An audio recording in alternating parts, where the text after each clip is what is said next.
down, gets booted, loses so horrendously badly at the elections, the local elections in February, or indeed the elections in May, what happens if he stands down? What happens if the entire party decide that they can no longer bear him as their leader? What happens if he just says, you know what? I'm done with it. I've had enough. I am exhausted, tired, worked out. Nobody seems to like me, which, let's be honest, has got to be a thing that goes through your head occasionally, that sort of level. If he's in that situation and he stands down, what happens to who takes over? Where does that go? How do we know who the new prime minister is going to be? Because this is a conversation that is happening quite a lot at the moment. So I'm seeing lots of people arguing what they think should happen, lots of people talking about who could take over, why they should take over, and all sorts of similar questions.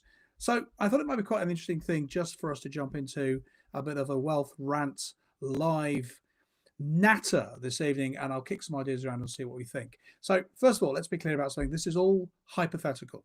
So this is not a prediction. And it is worth pointing out that leaders don't always fall at elections. Of course, sometimes they do, but very often they fall because they do other things. They make a mess of other things. People decide, that's it, we've kind of had enough. The party gangs up, and that's kind of it. It's all over all of a sudden. And so why does that happen? What happens? What happens next? How do we work from that? That's what I thought would be kind of an interesting little discussion to get into this evening. So if we think about the pressure, if we think about party arithmetic, credibility, if we think about exhaustion midterm, it can't be easy being Starmer. Not saying I've got a huge amount of sympathy for the guy, just in terms of empathy, it can't be easy for him. So the question is really not if it happens, because it does, but what happens if it does? So what will happen if Keir Starmer stands down, whether because he chooses to or because enough of his party go, no, that's it? Well, this is the point that a lot of people don't understand. And frequently I've seen people on this platform say, well, if he stands down and somebody else comes in, we'll talk about who that could be in just a second, then what should happen is there should be a new election because the party doesn't have a mandate. And that's a reasonable perspective, isn't it? It doesn't feel like they have a mandate. And certainly some of the potential replacements for Starmer are likely to be a little bit more, let us say, left focused than Starmer. So surely in that situation, there is no mandate for the government to lead. And again, let's be honest, many people have said the Labour Party doesn't have the mandate to lead in the way it is at the moment. Many people think that the Labour Party is not doing anything they said they would, and plenty of things they said they wouldn't. But put that aside for a minute. In the UK, you don't vote for the Prime Minister. You vote for the party, right? You vote for the party, you vote for your local MP, and the governing party selects its leader, or any party selects its leader. So the cold, hard fact of the matter is, even if Starmer does stand down tomorrow, and no one would be surprised if he did, there's no general election legally required. So whoever is the new leader, and they might have a caretaker leader, but whoever is the new leader, they will become the Prime Minister immediately. And Parliament and government and the ministers and the system and everything that runs us continue as normal, as though there was no interruption to service. Now, in the background, of course, the Labour Party might be panicking like mad, trying to solve this, trying to fix this, deciding who they're going to get to step in instead. All sorts of things might be going on, but ultimately there is no interruption to service. There's no change. There is just, okay, so this is our new leader. We are now going to, sorry, I'm trying to do two things at once. This is our new leader. So we are now going to tell you that that is the Prime Minister. Now, of course, this did happen with the Conservatives. I mean, I don't know how many leaders they went through in however much time in their last 14 years, but we know that lots of them came in and there was no mandate. There was no election. There was no discussion about it. They decided to kick somebody out. They then decided who their new one was going to be, and that was that. But it suddenly feels very different, doesn't it? Because, let's be honest, we are rather aware at the moment that Starmer is particularly unpopular. The Labour Party is particularly unpopular. Everything feels very uncomfortable. So what does the law say? And what do people expect? Well, legally, it is entirely valid. It is entirely valid that the Labour Party can sack their Prime Minister, bring in somebody else, and go, that is your new Prime Minister, and that's who we get. That's our person. We have no choice. Louise, good evening to you on YouTube. So that's the way that works. And this happens a lot in UK politics. You can think of all the people, Safarami, hello, good afternoon, good evening to you. So that is absolutely what can happen. That's the deal, and away it goes. The problem is, it's not what people expect. You or I would expect that if the Prime Minister is going to be changed, we might have some say in it. And it particularly matters at the moment that we feel we should have some say in it, because if you think about it, Starmer is possibly a lot more authoritarian and a lot more into, let us say, not telling the full truth, and let us say being far more specific about what he wants than he might have explained when he was being elected. They have raised taxes. They haven't done anything about the gangs. They haven't freed business. They've tied more red tape around it. They have handed over huge payouts to their union buddies. They've done nothing they said they would and everything they said they wouldn't. But if somebody else is put in his place, it is likely to be somebody who is further left. Remember, the Labour Party doesn't see Starmer as left. Those of us in the real world, those of us who make our own money, those of us who pay tax bills, we probably do see Starmer as quite a left-leaning politician. We see the government very left-based, very much take from those who create and give from those who don't. So the public expectation is probably that many voters believe a leadership change should mean a fresh mandate. And that is especially true with a different political direction, such as we are likely to see with somebody like Rayner coming in. We'll talk about contenders in just a second. This gap between what the law says and what public expectation says is likely to create anger and mistrust and disengagement. It's likely to cause all sorts of problems for the Labour Party. So who are the likely contenders? Well, probably Angela Rayner. She has a strong backing from the party base. She is seen as more left-wing. The Labour Party might describe her as soft left. Now, as somebody who has had 5 new tax rises added to my expected budgeting for the next 2 years, so there's 5 new taxes that have been created that are hitting me, and tax rises that are going to be hitting me, I see her as considerably more left-wing. So I am very concerned about this. But she still has the HMRC tax issues hanging over her. And we know that politicians generally seem to have brass balls. We see politicians who don't seem to worry about the things that you or I might worry about.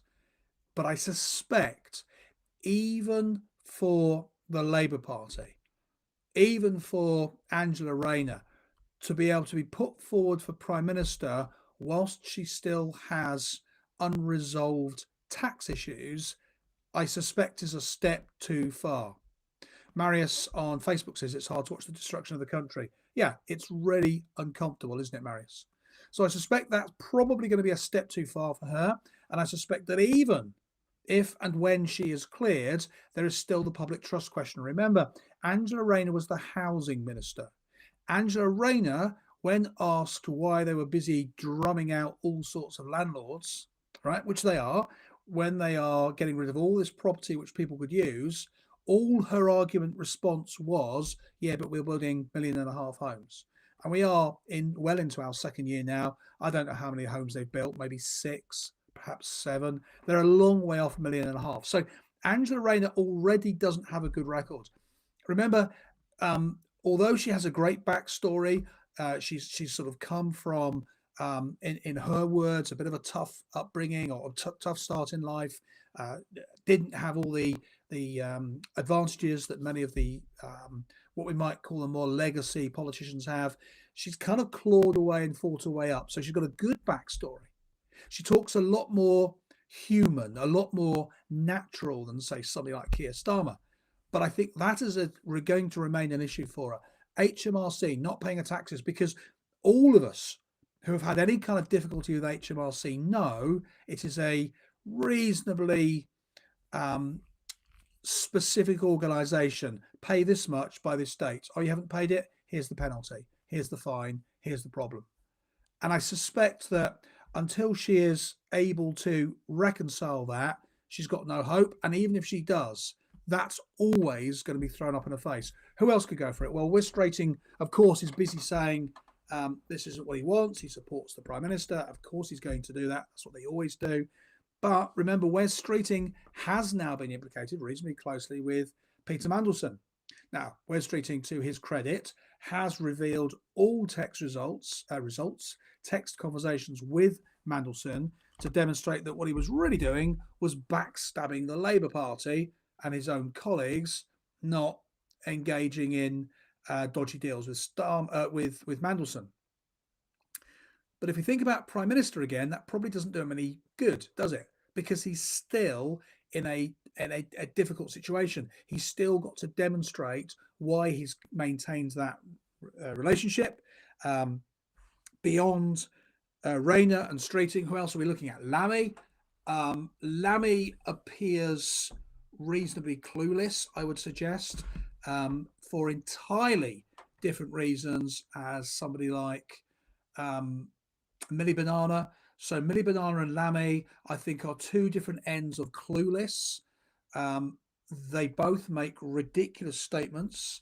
They say insanely stupid things, and they are reasonably popular with the Labour Party. Whether or not they would have any opportunity, I suspect not. Well said, Dallas from Huddersfield. Hi, Dallas. Thank you for joining us this evening. So I think if you look at their obvious next up, Rayner, Streeting, Lammy, and Millie Banana, those four. Oh, Shabana. So let's talk about Shabana quickly. Shabana, I think, has got her own difficulties. She has come in very much sounding like a tribute act to the Tories and to reform. But I think her difficulty remains she is reasonably unsympathetic as an individual. I think she doesn't command a great deal of support from the Labour Party, unless, of course, she suddenly starts winning things. But I suspect they won't be wildly keen on her because she does look, sound and talk like a Conservative. So I think the problem is, if you look at who would replace somebody like Starmer, you've got limited national profile for those people. They're often far more ideological. Starmer stands for nothing. These generally do, but not stuff that's going to help them. And they have weak personal mandates. And the problem is, even if they find somebody in the Labour Party that they like, that's not the same as public consent.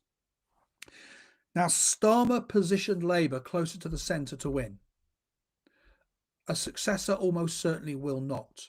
So a hard left leader could absolutely reverse some of the key positions. Well, we're used to Labour reversing things. They absolutely could reopen policy areas that voters thought were settled, and they could absolutely take the country in a direction that has never been put to the electorate. But here's the thing, that's not illegal. They are entirely legally allowed to do that. But it does remain, I would describe, as politically explosive. If one of those 4 or 5 people I just mentioned as potential step-ups got in and took it into a completely new direction, reverse policy we thought was agreed, politically, that's it. I mean, they're on an even shorter time fuse than they are currently. Stephen, I'd expect another numpty to step in and things to descend into further chaos and disaster. Yeah, I mean, that's how it feels, isn't it, Stephen? Now, this matters mid-term because mid-term leadership kind of amplifies mistrust. You and I, as voters, feel locked out. The opposition will attack legitimacy of this. I don't think Nigel in Reform will. I think Kemi in the Conservatives will, because the Conservatives are still very much on the old track. I suspect that Polanski and Farage will be able to largely let this play out now. Because if Starmer stays, we can all see the direction it's going. If Starmer is replaced, well, all the things I've been talking about. But voters remain locked out. Opposition, or some opposition, will attack legitimacy. And we have another problem, of course, because we have the markets and institutions noticing the instability. That leads to worse interest rates. That leads to more wobbles in the markets. That leads to the continued doom loop of it costs more money to borrow, and on we go. And all of this means that the phrase that you didn't vote for this becomes even more powerful. You see, an interesting thing, the Conservatives, it's worth remembering, went through a succession of leaders over their 14 years. They had a bit of a turnaround time, didn't they? Just kept moving one out, putting the next one in. But the difference, I might argue, and this isn't saying in favour of the Conservatives, it's just as an observation, they largely, each one they brought in, kind of did the same as the last one. So nothing really changed. They just said it was about personal leadership or dynamism or energy or a new approach. Largely, it was the same story. And of course, Starmer's got a problem because he's never really told the country a story for what he believes in. Many people believe he doesn't stand for anything, he doesn't believe in anything. And the party, therefore, has got a problem. It can't say Angela will stand up and continue the good work started by Starmer, because what did he start? What has he done? And this now becomes a democratic tension, because we have party democracy versus public consent. The party will be able to decide via the MPs, the members will be able to influence, and we, the public, are all stuck watching from outside. And the tension that this is going to create is baked into the system we've got. But it only becomes really visible when leadership changes direction without elections.